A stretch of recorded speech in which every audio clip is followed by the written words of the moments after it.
The Diapet engines has now been my most favorite thing to collect. They're just so amazing looking. They almost could remind us of Bachmann, excepting they don't fit on HO or OO scale track. But they're just amazing. And so far, I have 3 of the Diapet engines, which is Thomas, Percy, and James. So first, we're going to look at them individually. So first of all, I'm going to move Percy and James over, and we are going to look at the number 1 engine himself, Thomas the Tank Engine. The Diapet Thomas model is most certainly an amazing model. The face is right, the color is right, and I even painted the whistles. Just by looking at it, it really does look fast and sexy. We have had some Thomas models that have wheels with connecting rods and they do move, but we never ever had this. We never had undercarriage details that move. It's just my favorite feature ever on the Diapet Thomas. However, not everything on a Diapet model is perfect. As you may see, Thomas's wheels do move, but thanks to those metal things that keep his connecting rods in, they're kind of heavy, and they just when you hold him up and then the connecting rods are up, they just fall off, but that's okay. It's not really a nitpick. However, the coal on the Diapet engines look a little bit fake, but oh well, it's just a little nitpick. Alrighty then, now that we've had enough of a little look-see at the Diapet Thomas, I shall be moving him away, and then we should be looking at Thomas's best friend, Percy the Small Engine. The Diapet Percy, it's just the least interesting in my opinion. I mean, it's cool and all that we have the cylinder pistons and they do move, which is actually pretty cool, but there is one big thing that I just can't stand on the Diapet Percy. Why doesn't he have undercarriage detail?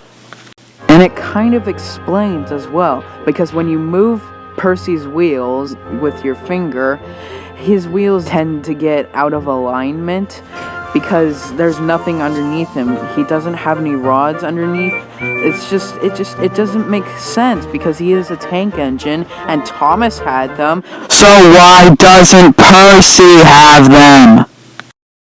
Anyway, as we get onto this review, Percy's face is great, the color is great, his whistle is painted again, we still have the fake coal, and overall, Percy is an alright model. Now I should move Percy and we will move on to the next model, which is my most biggest model I have so far, and that is James the Red Engine. And just by looking at it, it looks really good. His tender can be detachable, it's just held by a little pin. His tender does look good, and we still have the same fake coal. And yeah, there's nothing really much about the tender, but when you look at the engine, there's a lot. Again, the face and colors are good, but I only have one problem about this. When you look at James's wheels, his driving wheels, I just think that they're too small. As it is said upon his bio, his 6 driving wheels are not as big as Gordon's and not as small as Thomas's. So why couldn't they make them just a little bit bigger? And James again has undercarriage detail, which also confuses me, because when you look at Hero, he doesn't have any, but when you look underneath of James, he does. It just doesn't make sense. Anywho, James is a really nice model, but I'm not really sure if I really want to collect the Diapet Hero and Birdie, but I will collect Gordon and Annie and Clarabelle when they do come out. In case if you might be asking me, where did I get these? eBay. If you don't have eBay, go get it. Go get an account. Go get these if you can find them.